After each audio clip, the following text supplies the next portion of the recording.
복음은 유대인을 위한 복음서 기억하시면 되겠고, 그래서 첫 번째 이제 족보가 등장한다. 아브라함과 다윗의 후손으로 시작되는 예수 그리스도를 보여주고 있다. 그 안에 기록되어져 있는 5명의 여인을 우리가 좀 주목해 보면 좋겠다. 그다음에 그렇게 했습니다. 그리고 이제 마태복음은 계속해서 이제 가, 전, 고 하는데 사이사이에 여인도 다섯 명 사이사이에 그 가르침, 강화라고 하는 5개가 거기 사이사이 들어가 있다. 그래서 5장에서 7장, 10장, 13장, 18장, 24에서 25장. 그래서 사이사이에 가르침들이 들어있다. 이렇게 우리가 정리를 했습니다. 자, 오늘은 7번째 시간입니다. 오늘은 이제 마가복음을 살펴볼 텐데요. 일단 이렇게 그려놓은 이 표가 이제 늘 그려지게 되면 사복음서에 도움이 정말 많이 되실 거예요. 저자는 그대로 이렇게 저자가 되겠죠?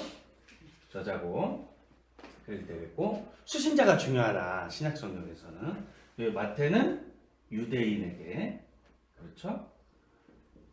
마가와 누가는 누구에게? 이방인에게. 요한은 핍박받은 공동체, 그러니까 교회에게, 고난받은 공동체, 핍박 가운데 있는 그 아시아의 교회들, 지금의 터키죠, 튀르키예입니다. 그래서 가장 먼저 기록됐다고 보는 게 전통적인 관점에서 마가가 가장 먼저고, 그 다음에 이제 개3, 개4 이렇게 나가는데 이렇게 됩니다. 그 다음에 이제 주제가 있는데 그리스도를 그렸습니다. 이 공관복음은 왕이신 예수 그리스도를 그렸고요. 마가복음은 종으로 오신 예수 그리스도. 오늘 좀 설명하겠습니다. 누가는 인자 혹은 사람 되겠습니다. 요한복음은 전혀 다른 관점으로 따로 기록했습니다. 그래서 하나님의 아들 예수 그리스도를 그리고 있는 책이 되겠습니다. 그리고 동물로도 이렇게 비유하잖아요. 그래서 왕은 사자, 마태는 사자, 마가는 소, 누가는 그냥 사람, 요한은 독수리로 이렇게 표현을 하고 있다. 이렇게 표가 살짝 들어오신다면 우리 복음서를 읽을 때 참 많이 도움이 되겠다라고 하는 것입니다. 자, 오늘 마가복음을 좀 나눠보겠습니다. 그럼 마가복음은 마가라고 하는 사람이 썼습니다. 마가가 누굴까요? 마가는 성경이 이제 곳곳에 기록되어져 있거든요. 마가는 어떤 사람이었을까요? 마가는 청년 마가라고 기록하고 있어요. 자기 스스로, 다른 데는 적혀져 있지 않습니다. 자기 스스로 마가복음 15장에 보면, 14장에 보면 자기를 한 청년으로 기록해요. 찾아봐 볼까요? 오늘 성경도 안 읽었네. 마가복음 14장 51절 찾아볼까요? 14장 51절 보니까 뭐라 그래요? 한 청년이 그래요. 한 청년이, 이 청년은 다른 데에서 기록되어져 있지 않아요. 그러니까 자기를 적으면서 한 청년이라고 기록한 것 같아요. 이때는 아마도 마가가 여러 가지 모양으로 정황상 신앙이 아직 성숙해져 있지 않았던 때로 보고 있습니다. 마가는 또 어떤 사람일까? 청년으로 기록해놨고, 마가는 어떤 사람이냐면 바나바의 조카입니다. 그러니까 마가의 외삼촌이 바나바예요.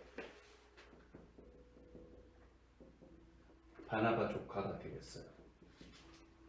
바나바가 재정이 좀 있었던 것 같아요. 그렇죠? 사도행전 보니까 사도들의 발 앞에 두더라 그랬잖아요. 그래서 삼촌이기도 하고, 그 다음에 부요한 유복한 환경에서 자란 것은 확실한 것 같습니다.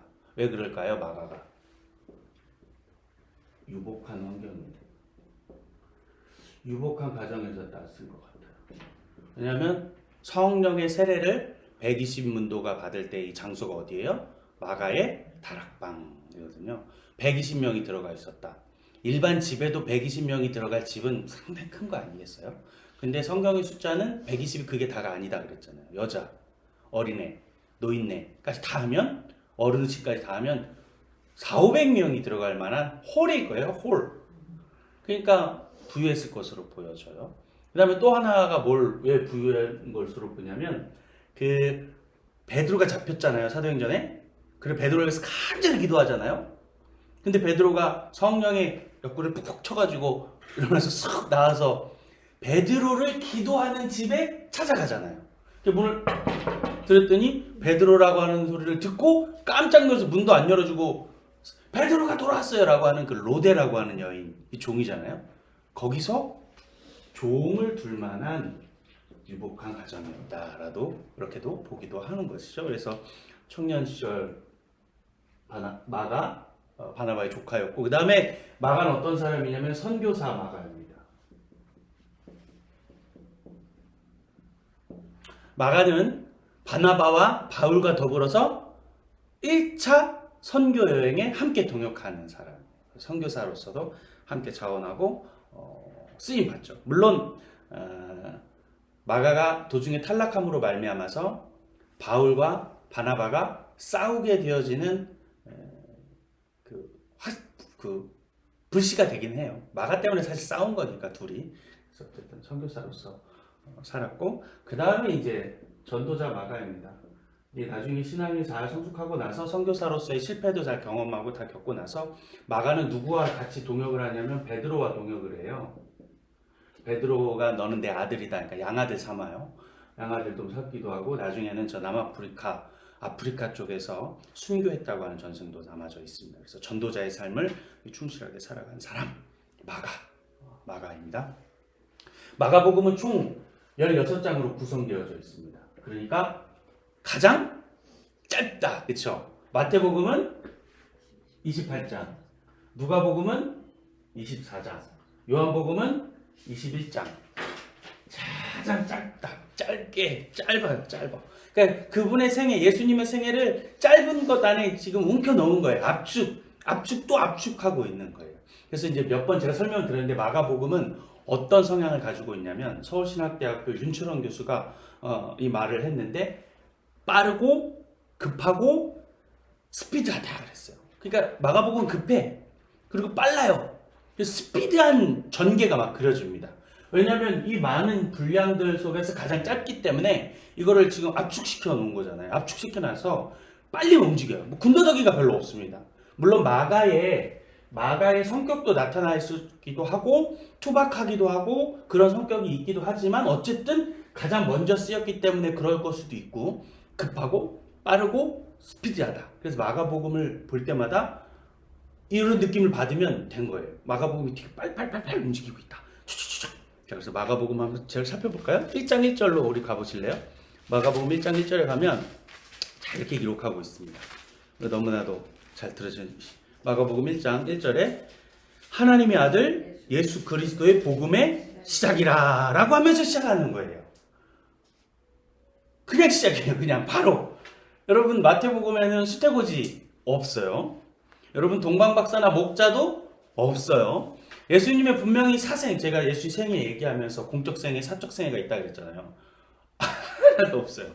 30년이 되기까지의 그 삶이 나름 있는데 마가는 하나도 기록하지 않았어요. 중요하지 않아서가 아니라 지금 마가에게는 급해서 그래요. 마가는 빨라야 하기 때문이에요. 그걸 싹 다 그냥 없애고 바로 뭐라고 시작해요? 복음의 시작이다. 바로 광야 가셔요. 바로 광야 가서 바로 시작하죠. 그러니까 아주 지금 스피드하게 쭉쭉쭉쭉쭉 진행되고 있다. 그러니까 마가의 입장에서는 그게 중요한 게 아닌 게 아니라 예수 그리스도 그분을 지금 보고 있는 거고, 예수 그리스도 복음 이거 하나만 충분하니까 바로 시작하고 있습니다. 마가의 지금 이런 분위기가 우리는 좀 느껴질 수가 있어야 돼요. 그래서 마가복음을 그냥 막 이렇게 공부하듯이가 아니라, 여러분 나중에 우리가 이 시간이 파노라마잖아요. 파노라마를 훑으실 때 이런 느낌이 나면 되는 거예요. 아, 빠르구나, 스피드하구나, 급하구나, 투박하구나, 직진을 하고 있구나, 다이렉트구나, 이런 확실하구나, 똑 부러진다, 막 이런 느낌이 나면 마가복음을 잘 읽고 있다라고 하는 것이죠. 그래서 오늘은 이 마가복음에 강조점이 있는 것 같아요. 이 강조점을 한 6가지로 좀 몇 가지 이렇게 6가지 살펴보도록 하겠습니다. 자, 첫 번째, 마가복음은 어떤 강조를 하고 있을까? 첫 번째는 새벽기도 강조하고 있습니다. 찾아보겠습니다. 마가복음 1장 35절의 말씀 같이 읽어볼까요? 마가복음 1장 35절 함께 읽습니다. 새벽 아직도 밝기 전에 예수께서 일어나 나가 한적한 곳으로 가사 거기서 기도하시더니, 여기서 새벽에 관련된 거를 마가가 아주, 전 아마 여기가 가장 유일하지 않을까 보이는데 다 기록해 놨어요. 새벽 한적히 기도하시더니 다 되어져 있거든요. 여러분, 구약에 보니까, 제가 구약을 좀 쭉 살펴보니까 통독하면서 나올 때마다 적어놨거든요. 근데 새벽이라고 하는 그 구절이 35번 나와요. 35번 나와요. 새벽 혹은 일찍 일어났다 라는 말이. 사실 성경에서 새벽이라고 하는 말은 새벽 기도를 의미한다고 봐도 되거든요. 우리식으로 표현을 하면, 외국은 아니지만 한국적 상황에서는 새벽 기도했다라고 이해해도 됐잖아요. 근데 구약은 35번, 신약은 주로 이제 예수님에 관련되어져 있는 것들이라서 제가 아직 그 구약 쪽만 보니까 이 정도 나오고 있는데, 신약에서 오늘 마가복음이 이 기도 혹은 그리고 새벽에 대해서 좀 강조하고 있다라고 하는 것을 볼 수가 있어요. 여러분, 이걸 좀 우리가 새벽을 다 못 사는 분들이 있기 때문에 좀 부담 주는 게 아니고, 성경에 기록되어져 있는 이런 기록들이 우리에게 던지는 메시지가 더 있겠다라고 생각하는 거예요. 이렇게 많이 기록되어져 있는 게, 물론 우리 라이프 스타일이 다 다르잖아요. 좀 MZ 세대들도 있고 부엉이 세대들도 있고 다 다르지만, 그래도 성경이 왜 이렇게 새벽을 기록해 놨을까라고 하는 것들을 우리는 의미를 좀 생각해 봐야 하지 않겠나 봅니다. 사실은 저도 새벽을 못 살았어요. 저는 선교사 때 못 살았습니다. 전도사 때도 못 살았어요. 전 새벽을 그렇게 사는 사람이 아니었습니다. 그렇게 살려고 노력해 봤는데, 청년 시절에도 그랬는데 잘 안 되더라고요. 저는 사실은 한국에 나오게 되면서, 추방 이후에 한국에서 살게 되면서 이 새벽을 살기 시작했는데, 이 삶이 복되다라는 걸 참 너무 많이 깨닫습니다. 저는 새벽에 말씀 묵상을 하고요, 새벽에 통독을 합니다. 제가 여러분들과 성경을 많이 읽는 건 단지 새벽에 성경 그 시간이 있기 때문이라고 저는 그렇게 생각을 해요. 새벽이 진짜 복된 시간이라는 거를 제가 지금 깨닫고 있는 것 같아요. 지금 약 한 5년 6년 차 되거든요. 한국에서 부목사로서의 신분이 바뀐 채로 살아가는 게, 이 강조하고 있는 이 새벽, 구약에서도 강조하고 예수님 강조하고 특별히 마가복음이 강조하고 있다. 여러분, 새벽에 곰보다 송이 꿀보다 더 단 우리 주님을 만나고 말씀을 통해서 그 진맥들을 깨달으시기를 간절히 소망합니다. 여러분, 유홍준이라고 하는 전 문화부 장관이 뭐라고 말했어요? 나의 문화유산 답사하기에서 사람은 아는 만큼 느끼고 느낀 만큼 보인다 그랬잖아요. 계속 알아가야 합니다. 계속 알아야 우리 주님 더 느낄 수 있고, 느낀 만큼 보이는 거예요. 영적인 세계가 보이고 하나님 메시지가 보이는 것입니다. 우리 자꾸 알아야 하고 자꾸 봐야 하고 이거야 된다라고 하는 거예요. 여러분, 여기 복도에 뭐라고 탁 쓰여져 있어요. 시편 46편 5절에 새벽에 하나님이 도시리로다. 할렐루야. 하나님 도시는 거예요. 김용 목사님 적어놨을 거 아니에요? 새벽에 하나님 도시는 거예요. 마가복음의 이 새벽의 기도라고, 특별히 이제 기도를 강조하고, 새벽도 강조, 기도를 강조하는데, 마가복음에 11번 기록되어져 있어요. 기도라고 하는 게 다 거론하죠. 1장 35절, 6장, 9장, 11장, 11장 11번 기록되어져 있다. 근데 또 찾아보니까 사실은 마태와 누가도 더 많이 기록하고 있어요. 그러니까 마가만 강조했다고 한다기보다는, 제가 다시 설명드릴게요. 마태도 한 16번 기록되어져 있어요. 누가는 기도라고 하는 게, 누가가 가장 많이 기록되어 있어. 어떻게 보면 23번이나 기도라고 하는 단어가 누가에는 이렇게 기록되어져 있어요. 어떻게 보면 누가가 더 많이 강조한 것 아닙니까? 라고 할 수 있는데, 제가 오늘 왜 새벽 특별히 기도를 마가가 강조했다고 말하냐면, 오늘 이 본문 때문에 그렇습니다. 마가복음 9장을 찾아보겠습니다. 마가복음 9장 29절로 우리가 가보면, 왜 마가가 기도를 강조했냐? 오늘 이 본문 하나로만 우리는 상상할 수 있을 것 같아요. 마가복음 9장 29절에 있는 말씀 같이 읽어보겠습니다. 시작. 다른 곳으로는 이런 종류가 나갈 수 없느니라. 아멘. 이게 유일하게 기록되어져 있어요. 어디에서 우리가 볼 수 있냐면, 마태복음 17장 21절, 또 누가복음도 보면 되는데, 마태복음 17장 21절에 보면 뭐라고 친절하게 각주되어져 있냐면, 한 번쯤 보신 적 있을 거예요. 어떤 사본에 21절 기도와 금식이 아니면 이런 유가 나가지 아니하느니라. 가볼까요? 여러분 보세요. 마태복음 17장. 여러분 웬만한 성경은 다 그렇게 돼 있어요.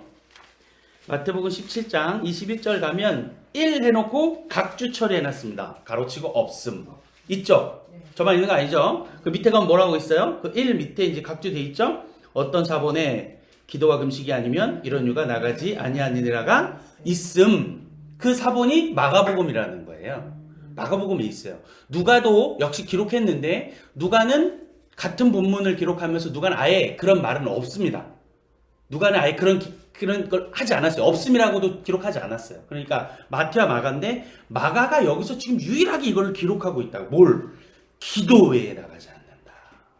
그래서 마가가 이 본문 하나만으로 우리는 강조할 수 있는 거예요. 기도 외에는. 그 다음에 누가가 강조하고 있는 게 뭐냐면 한적한 곳입니다. 한적한 곳. 누가복음에서도 기록되어 있는데 마가복음에 한적한 곳이 3번 기록되어져 있습니다. 한적한 곳에서 우리 주가 기도하는 것. 그래서 오늘 마가는 저는 기도를 강조하고 있다라고 봐도 무방하다. 물론 기도라고 하는 말 자체에서 누가복음에 더 기록되어져 있지만 오늘 이 9장에 있는 본문과 한적한 곳에서 기도하고 있다는 것을 많이 쓴 것을 볼 때에 마가는 기도를 강조하고 있다. 여러분 우리가 기도할 때 한적해야 되잖아요. 조용하게 하나님 앞에 묵상하고 기도해야 할 때가 있잖아요. 그래서 우리가 침묵의 영성 혹은 뭐 수도원적 영성을 우리가 추구하는 것들도 있잖아요. 그래서 조용하고 방해받지 않는 곳에서 하나님 기도해야 돼. 한적한 곳으로 가라. 아침 일찍, 그러니까 새벽에 가라고 했던 것 같아요. 일찍 가라고 하는 거. 또한 기도할 때 어디서 한적한 것도 있지만 사실 우리는 기도할 때 더 좋은 장소는 어디냐면 공동체가 기도할 때, 다 같이 기도할 때, 이 회중 기도의 시간이 되게 중요해요. 여러분 기도는 호흡이다 그러잖아요. 호흡은 살아있는 거잖아요.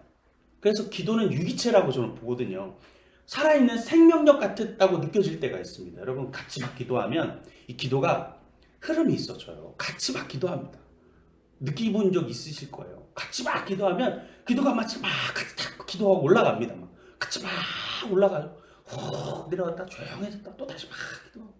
그리고 특별히 방황할 때 그렇고 기도하는 공동체가 함께 기도하면 이것이 호흡이기 때문에 영적인 것이기 때문에 이 같이 움직이는 흐름이 있습니다. 여러분 기도 우리가 특별히 이런 기도를 강조하는 마가복음 공부하면서 우리 옥동중앙교회가 살아있는 유기체 같은 기도하는 교회가 되어지기를 간절히 축복합니다. 기도야. 두 번째로는 우리 마가가 뭘 강조하고 있을까?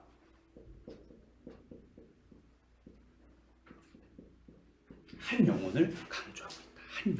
한 영혼을 강조하고 있다. 자, 성경 찾아볼까요? 마가복음 5장입니다. 마가복음 5장이에요.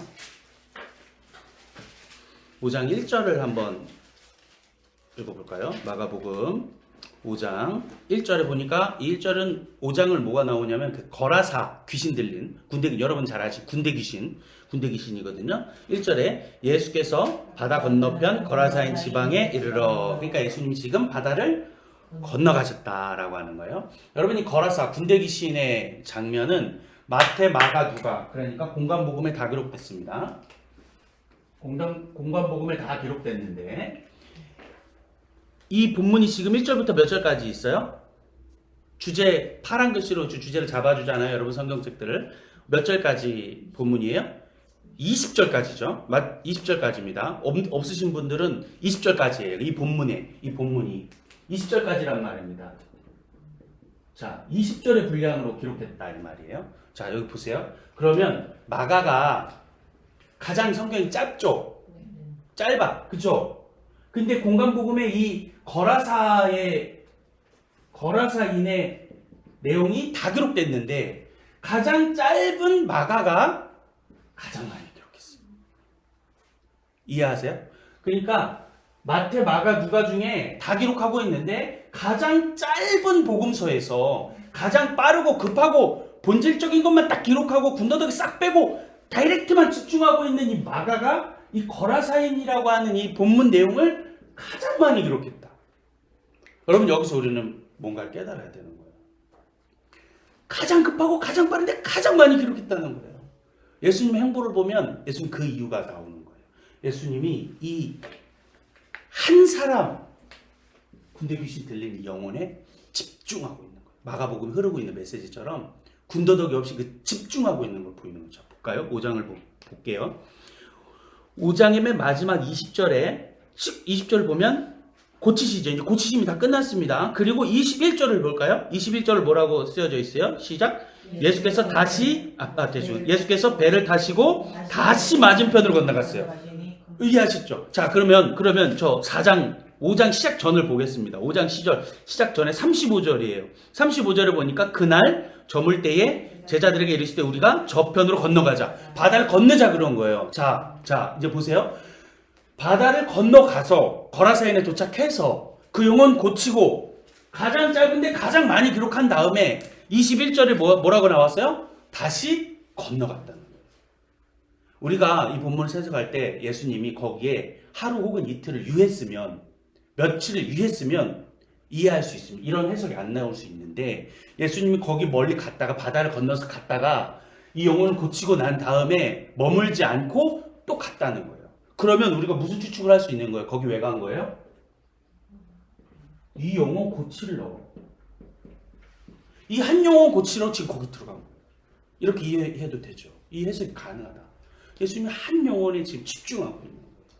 가장 많은 본문에서 일부러 가셔서 그 영혼 고치자마자 바로 가시는 거예요. 고치자마자. 여러분, 우리가 마태복음에서 봤지만 계속해서 예수님은 바쁘잖아요. 바쁘고 할 일이 많으시고 있는 곳마다 사람이 모여들고, 여러분 그러니까 예수님 그 바다 안 건너도 사람이 많아요. 이미 많아. 거기 가만히 있어도 더 많은 사람 고칠 수 있어요. 그러니까 효율을 말하는 사람에게 있어서 거기 안 가셔야 돼요. 왜냐면 더 많이 고칠 수 있잖아요.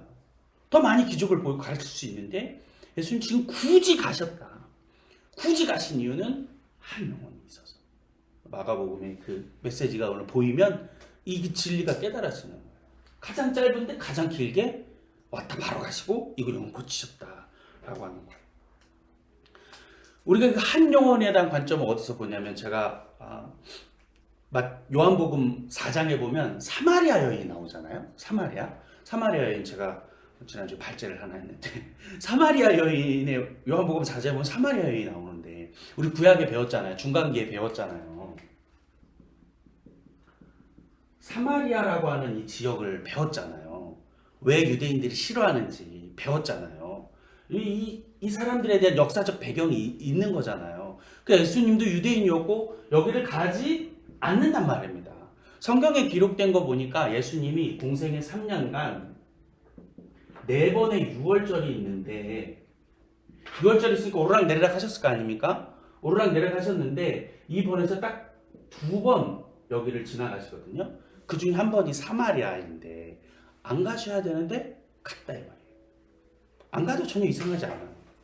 근데 가시는 이유는 요한복음 4장에 있는 그 한 여인을 만나기 위해서. 일부러 가시는 거예요. 거리를 넘고 낮이라고 하는 시간도 넘고 종족, 그러니까 사마리아는 유대인이 아니잖아요. 당시 아니라고 인식됐기 때문에 아니잖아요. 근데 그걸 뛰어넘어가는 거예요. 전혀 다른 관심을 또 뛰어넘는 거예요. 편견도 뛰어넘는 거예요. 남자와 여자가 서로 대화하지 아니하는 그런 당시의 사회, 그것도 뛰어넘는 거예요. 그래서 이 홍성철 교수는 이 본문을 해석하면서 장벽을 뛰어넘었다. 이런 6가지 장벽을 뛰어넘어 가신 이유가 뭐예요? 예수님 사마리아로 굳이 한 영혼이니까. 그래서 오늘 마가복음에서도 오늘 이 주가 한 영혼에 대한 포커스를 가지고 있다. 우리가 좀 기억하면 좋을 것 같습니다. 세 번째, 마가복음이 강조하고 있는 세 번째 영역은 뭘까? 고치신다는 겁니다. 고치신다. 그래서 계속 고쳐요. 예수님 계속 고치십니다. 계속 고치십니다. 자, 그러면 지금부터 한번 볼까요? 마가복음 1장부터 혹시 여러분 성경에 그 본문에 그 파란색으로 주제 나오시죠? 네. 나오시죠? 자, 그럼 보겠습니다. 그럼 보기 간편해질 거예요. 여러분 마가복음의 특징이 뭐라 그랬어요? 아까 얘기했죠. 빠르죠. 스피디하죠. 군더더기 없습니다. 집중하고 있어요. 자, 그런데 여기서 마가복음의 주제가 보여지는 게 있어요. 자, 한번 보겠습니다. 자, 1장에 쑥 넘어가서 21절부터 시작해서 뭐라 그래요? 더러운 귀신들을 고치시죠. 29절 많은 사람 고치죠. 자, 2장을 넘어가면 2장 넘어가기 전 40절에 중풍 나병 환자 고치죠. 2장 1절 넘어가면서 중풍병자 고치죠. 또 넘어갑니다. 3장으로 넘어가세요. 안식일에 손 마른 사람 고치시죠. 자, 그러시죠. 3장이 또 넘어가면 4장으로 넘어가면서 비유 설명하신 다음에 또 계속 이제 고치시는데 5장에서 오늘 거라사인을 고치시죠. 또 넘어가서 야이로의 딸 혈루증 둘 다 고치시죠. 6장으로 넘어가서 이제 계속 고치시는 거예요. 고치시고 제자를 보내고 오병이어 사건이 있고 난 다음에 또 6장에서 게네사렛에 넘어가는데 마지막 게네사렛 병자를 고치시죠. 계속 고칩니다. 이렇게 계속 고쳐요. 7장에서 고치시고 8장에서 고치시고 9장에서 고치시고 쭉쭉쭉쭉 고치시는데 이 고치시는 게 총 몇 번이 나오냐? 17번 나옵니다. 마가복음은 몇 장이 있는데 16장. 그러니까 평균 한 번꼴로 한 장에 한 번꼴로 계속 고치시는 거예요. 고치고 계세요. 예수님이 계속 고치. 여러분 마태복음은 28장이나 기록되어져 있는데 이 사이에 어떤 뭐가 있다고 강화가 있다고 그랬잖아요. 강화의 말씀이 5번 기록되어져 있는데 사이사이사이에 뭐가 있는데 마가복음은 그런 게 없어요. 물론 이게 같은 관점이라서 그 사이사이에 있긴 한데 마가복음을 이렇게 쭉 살펴봤더니 계속 고쳐. 계속 고치는 거예요. 여러분 마가복음의 주제가 뭐라고요? 어떤 그리스도? 종이신 예수 그리스도. 소잖아요. 소. 지금 반매는 것처럼 그냥 탁 대고 그냥 막 그냥 침묵을 탁 하고 그냥 쭉쭉 그냥 그 느낌이 나는 거예요. 계속 고치시면 계속 묵묵하게 이 벳세메스의 소가 생각나죠. 그 길을 걸어 올라가는 소. 소가 어떻게 걸어갔어요? 직진으로 좌우를 보지 아니하고 걸어가는 거예요. 여러분 이 벳세메스의 이 송아지는 어떤 송아지? 이제 갓 새끼 난 소. 뒤에서 송아지가 울고 있는데 가는 거예요. 그 길을 지금 계속 가는 거예요. 그래서 마가복음 지금 고치시고 있는 것을 강조하고 있다. 주장창 길을 간다. 네 번째. 마가복음은 또 무엇을 강조하고 있을까? 십자가를 강조하고 있습니다. 여타 복음이 다 십자가를 강조하겠지만 오늘 마가복음이 어떻게 강조하고 있는지 보자는 거예요. 마가복음이 총 16장으로 돼 있다 그랬습니다. 16장으로 돼 있는데 왜 십자가를 강조하냐고 말했냐면 마가복음에서 예수님이 십자가를 달리시기 위해서 들어가시는 게 우리가 보통 일주일 전, 그러니까 4월 2일, 우리 지금으로 말하면 다다음 주 종려주일이라고 말한단 말이에요. 예루살렘 성에 입성하는 때를 왜 종려주일이라고 하냐면 종려나무가지를 흔들면서 예루살렘이 나귀를 타고 가신다 해서 종려주일이거든요. 이게 그러니까 일주일 전이에요. 예수님 십자가 달리시기 일주일 전. 이게 어디서부터 기록되냐면 11장으로 가보겠습니다. 11장. 그들이 예루살렘에 가까이 와서 감람산 백박여와 베다니에 이르렀을 때에 이게 뭐예요? 지금 종려주일 말하는 거예요. 호산나! 호산나! 하는 거예요. 지금 종려나무까지 흔들면서. 여러분 그러니까 마가가 16장에 아주 짧은 복음서인데 이 마지막 십자가를 지기 위해서 가고 있는 그 일주일의 사건을 어디서부터 기록하냐면 11장 1절부터 기록하고 있다는 거예요. 약 무려 6장의 분량을 강조하고 있는 거예요. 많은 거예요. 그러면 우리 그 메인 그 메시지가 읽어질 수 있는 거예요. 마가가 강조하고 있는 게 십자가다. 십자가를 지기 위해서 지금 강조하고 있는 거예요. 종처럼 소처럼 벳세메스 송아지처럼 이 십자가를 지기 위해서 가고 있는 그 예수님의 일주일을 많이 기록하고 있는 거예요. 가장 짧은데 물론 더 많이 기록한 성경이 있긴 합니다. 나중에 배우겠지만 요한복음이 더 많이 기록하고 있긴 해요. 물론 요한은 관점이 다르니까. 요한복음 21장이 있죠. 근데 요한복음이 그 일주일 전 이 종려주일을 언제부터 기록하냐면 12장부터 기록하고 있어요. 그러면 약 10장 분량을 요한은 더 다른 관점에서 더 많이 기록하고 있는 것을 볼 수 있는 거죠. 자, 그러니까 십자가 강조한다는 뭐냐면 마가복음이 급하죠. 빠르죠. 군더더기가 없죠. 직진하고 있는데 그 중에서도 그 바쁜 중에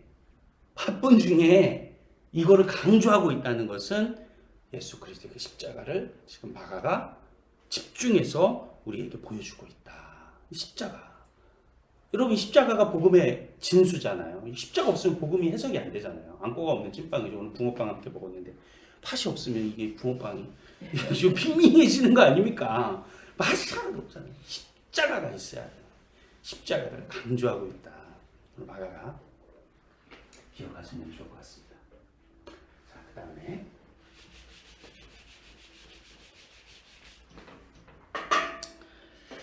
다섯 번째로 우리가 마가가 뭘 강조하고 있을까 좀 살펴보면 마가는 외국어를 많이 쓰고 있어요. 외국어 사용 빈도가 높습니다. 여러분, 마가는 누구를 위한 복음서다 그랬어요? 그럼 이제 이해가 되는 거죠. 그렇죠? 이방인을 위해서 쓰여졌잖아요. 유대인에게 쓴 게 아닙니다. 핍박받고 있는 교인들이 쓴 게 아니잖아요. 그 당시 헬라인이나 로마인이나 흩어져 있는 이방인들에게 쓴 편지라고 하는 거예요. 그래서 당시 유대 사회는 유대인들은 뭘 썼냐면 히브리어를 썼단 말이에요. 히브리어가 아닌 다른 언어를 많이 사용하고 있는 거예요. 그래서 특별히 아람어가 많이 등장하는 거예요. 아람어는 구약에 배웠던 것처럼 페르시아의 언어인데 당시에 통용이 되고 있던 언어였어요. 라틴어와 더불어서 헬라어, 라틴어, 이 아람어가 함께 쓰여지고 있었다. 이방인들을 위한 관점이기 때문에 마가복음에 특별히 많이 등장하고 하고 있는 걸 봐요. 그리고 제가 여기 이제 강의 준비 안 했는데 생각나서 말하는 거, 여러분 마가복음에 기적의 사건들을 읽으실 때 마가복음이 독특한 게 하나 있어요.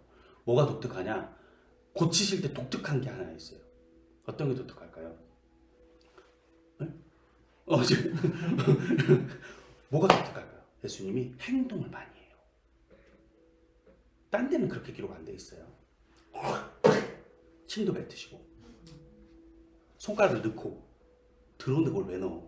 넣고 귀 넣고 행동을 많이 하십니다. 여러분, 침이라고 하는 게 당시 어떤 게 있었냐면 주석학자들이 그렇게 얘기해요.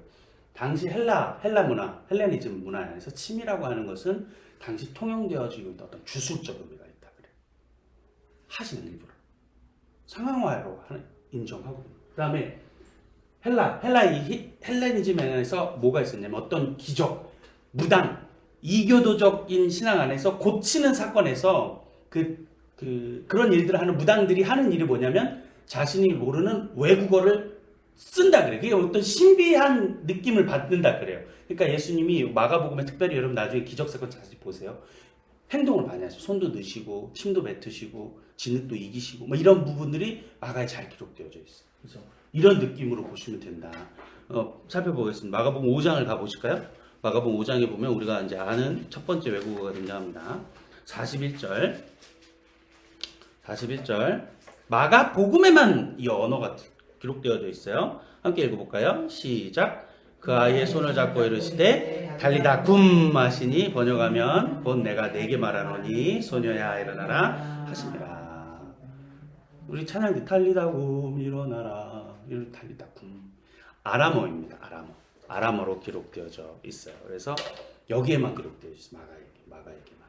그다음에 하나 더 찾아보겠습니다. 두 장을 넘어가시면 7장 11절에 가보시겠습니다. 11절에 볼까요? 너희는 이르되 사람이 아버지에게나 어머니에게나 말하기를 내가 드려 유익하게 될 것이 고르반 곧 하나님께 드림이 되었다고 하기만 하면 그만이라 하고 고르반 그랬습니다. 첫 번째는 달리다 그랬고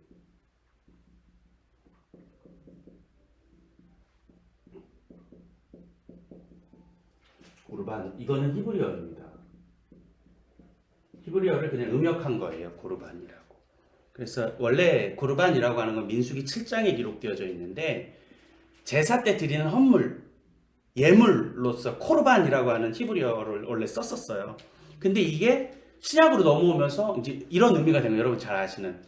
그냥 하나의 그냥 맹세, 회피의 수단으로 지금 되어져 버렸다는 거예요. 그래서 이 고르반에 대해서 예수님이 질타하시고 예수님 지금 책망하시는 거잖아요. 그래서 고르반, 히브리어이지만 구약의 의미가 바뀌어서 신약에는 이들이 잘못 이용하고 있다는 것을 보고 있어요. 그 다음에 이제 세 번째로 또 어디서 외국어가 보여지고 있냐면 7장, 그 7장의 34절로 가보겠습니다. 여기죠. 이제 아까 제가 말씀드렸던 요 부분, 요 본문이었어요. 31에서 37장에 보면 예수님이 혀에도 손도 대시고 침도 뱉으시고 하는 것들이 많은 거죠. 34절, 하늘을 우러러 탄식하시며 그에게 이르시되 에바다 하시니 이는 열리라 라는 뜻이다.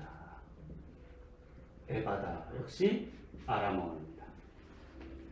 아람어로서 쓰여지고 있다 라고 하는 것입니다. 자, 그 다음에 또 어디에서 마지막 네 번째인데 어디냐? 마가복음 15장 34절을 보겠습니다.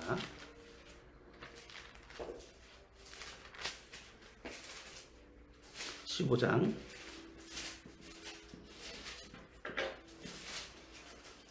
15장 34절 보겠습니다. 제9시에 예수께서 크게 소리 지르시되 엘리 엘리 라마 사박다니 하시니 이를 번역하면 나의 하나님 나의 하나님 어찌하여 나를 버리셨나이까 하는 뜻이라. 아멘.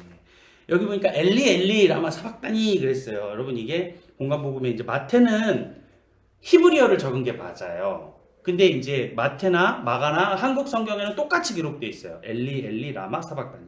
한국어는 같아요. 그래서 같다고 생각할 수 있는데 아닙니다. 다릅니다. 원어는 다릅니다. 마태복음에서의 엘리는 히브리어가 맞아요. 근데 마가복음의 이제 원문 헬라어는 뭐라고 써 있냐면 엘로이라고 그랬습니다. 달라요. 아람어입니다. 다른 말을 썼다는 거예요. 아람어를 써놨다는 말이에요. 그래서 마태복음의 히브리어의 엘리는 두 가지 뜻이 다 동시에 다 됩니다. 하나는 나의 하나님, 두 번째는 구약성경 선지자 엘리야를 다 동시에 뜻해요. 그래서 마태복음에 엘리 그러니까 저가 나의 하나님이라고 말하는 거지만 저가 엘리야를 부르나 보다 라고 설명해주고 있는 게 보여요.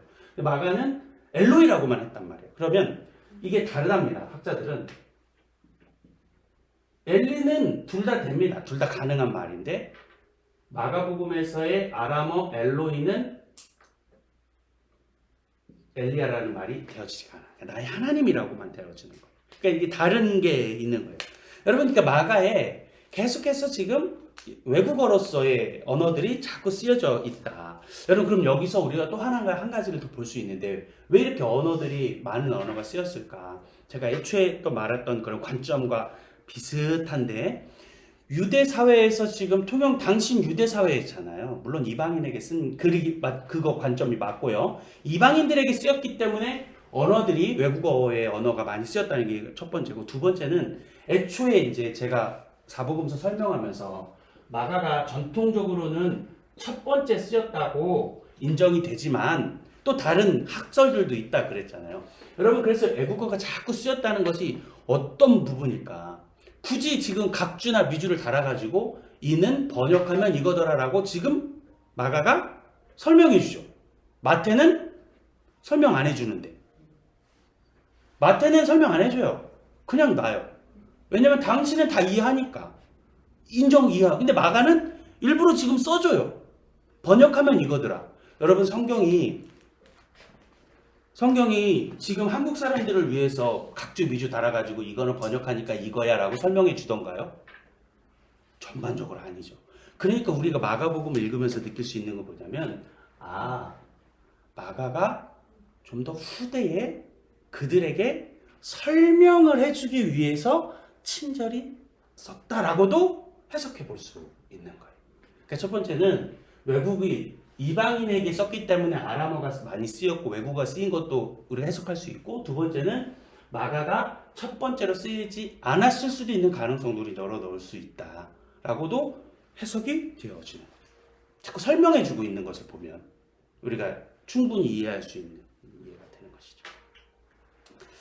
마지막 마가복음에는 어떤 또 특징이 있을까? 마지막 6번째입니다. 이것만 하고 마치도록 하겠습니다. 마가복음 6번째는 뭐냐면 끝마무리가 독특합니다.